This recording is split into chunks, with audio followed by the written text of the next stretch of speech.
Welcome back to Alcove. Today's episode is going to be in a similar vein to the Saturday morning coffee episodes. I had intended on doing Saturday morning coffee last weekend, but I was supposed to get up at 2 a.m. to do it, and then I was supposed to be on the road by 3, and because I was going to a wedding in Seattle, which is about a 6-hour drive. But I woke up 2 hours and 15 minutes late. So that didn't happen. And then of course I was just in a rush the whole rest of the day, and I needed to be there. I needed to be in Seattle by 8:30 to make it to the bachelor party. 8:30 a.m. And so that Saturday morning coffee didn't happen. So I'm trying not to go more than a week without an episode. So we're gonna do a little tea session tonight. Just a nice little cup of tea because it's late. I've been driving all day with very little sleep. So to get back here from the wedding, and I'm drinking some sleepy tea. So I'm gonna, first of all, okay. Here's the first thing I want to talk about. On my way back, we pulled into a rest stop to get some stretch in. I was tired, and there was this husky walking around from one car to the next, and I was like, that's really weird. Maybe the owner just, isn't looking the right way. Maybe he's taking a smoke break, watching or something, or whatever. So I'm there for a little bit, and I'm noticing this husky is just going from one car to the next, one person, blah, blah, blah. And then I talked to the attendant there, and she said, no, he's been here for a little while today, and every car has come and gone since he showed up.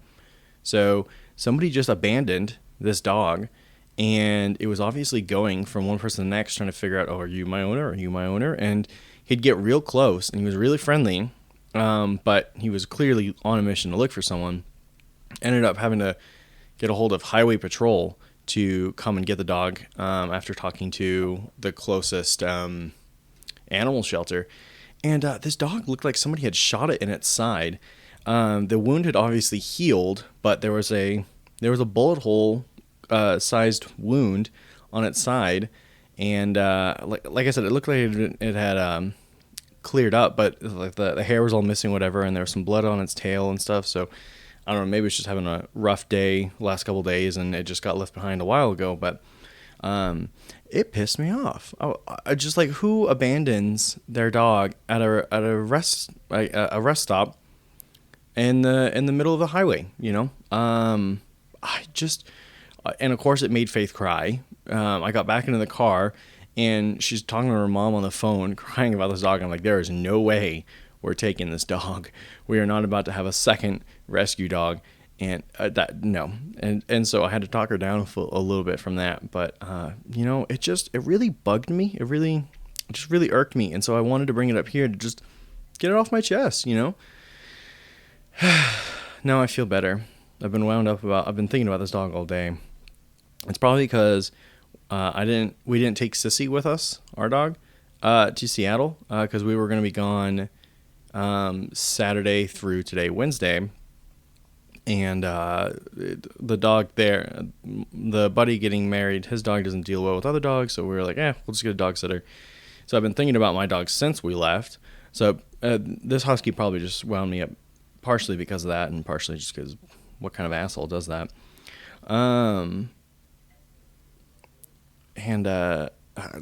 So going to Seattle, I think I've now come to terms with that I am over and no longer interested in living in a big city. It's been a lifelong desire to live in a big city and just have access to everything and so many, variety of people. But, there's just something about coming to a standstill and not moving at all on a highway that really just kills it for you. I don't know what it is. It's just crazy thing here, but I don't want to be at a complete stop on a highway, which is what we were several times navigating in and around Seattle. So I think I'm over it. I definitely want to live in like a smaller city so I can still have access to different things and options and stuff. But I'm over it. I think I got it all out of my system in Austin. Anyways, I just want to do a short episode here, but I still want to talk about the things that I want to talk about on Saturday morning coffee, but to get it out today. And this first one, I really wanted to do a deep dive on it, but I condensed it for today because I have other things to be talking about this weekend, but I just really need to talk about it. And that particular subject would be the Barnyard soundtrack, the 2006 Nickelodeon movie, The Barnyard. I don't know how I think I randomly got one of the songs in my head. I think it might have been the rat in the movie singing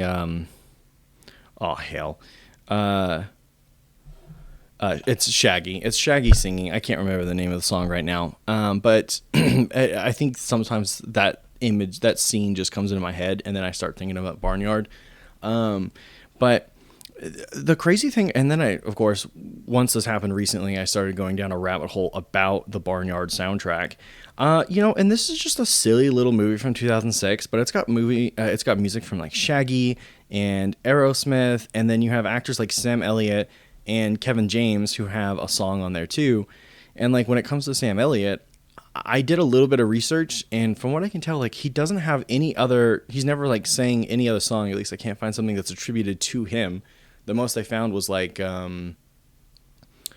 his some lines from some dialogue from a movie was sampled in a song, and he got attributed to that on Spotify. So yeah, it's not actually him singing, but of course in the Barnyard we get Sam Elliott actually singing, and he's credited as the singer for it. And I just think that's crazy that Sam Elliott's only song is from this weird little Nickelodeon movie that I guess is living rent free in my head. And of course I listen to some of these songs on repeat just because they're just so funny, and they like scratch a certain itch for movie songs. And I don't know why I'm attracted to them, because it's not like these are songs that would never stand up on their own. But they occupy this just like little alcove of my mind about when it comes to music. I don't know. Maybe I just have maybe it's just because I'm associating it with the good vibes of the movie, and that's why I end up liking these weird songs like Red versus Blue, Seasons Turned Into Movies, whatever. They have a lot of songs in there too that are pretty easily picked out to be like, this was made for a movie. But I just love them, and they don't stand up on their own. And I guess it's just like the memory attached to them that I end up loving so much. But anyways, going back to the Barnyard soundtrack, another one hit wonder. I'm sure there's some fans for Rednecks who are not okay with that. But their big song is Cotton Eye Joe. And it doesn't look like they can necessarily be attributed as the creators of Cotton Eye Joe. After I was kind of doing some research on the history of that song. But that's like their song. If you've listened to Cotton Eye Joe, you've probably listened to their rendition or their singing of it. And Rednecks has a song on there too. And so you've just got all these big music personalities in this silly little movie. And I'm just a sucker for the soundtrack. It's amazing. And I don't understand it. But tracks like Hittin' the Hay and Wild and Free just always keep me in a chokehold. I wish I could explain it. But it's just one hell of a solid soundtrack for a movie. If you've not watched Barnyard, highly encourage you to go back and watch this animated movie from 2006 about talking animals and what they do on the barn in the barnyard after the farmer goes to bed and stuff. It's golden. It's a golden little nugget. Anyways, I have this other bit that I wanted to start doing for Saturday morning coffee, and I'm going to play around with it, doing it a couple different ways until I find something that works with it. But I listen to a hell of a lot of podcasts. Like, I listen to a lot of like comedy stuff for entertainment, but I also, or comedy slash entertainment, I don't know how to best describe it, but like D&D real play, or just a couple of guys screwing around talking and they're best friends, that kind of stuff. That's just like comedy. But I also listen to a lot of like educational things.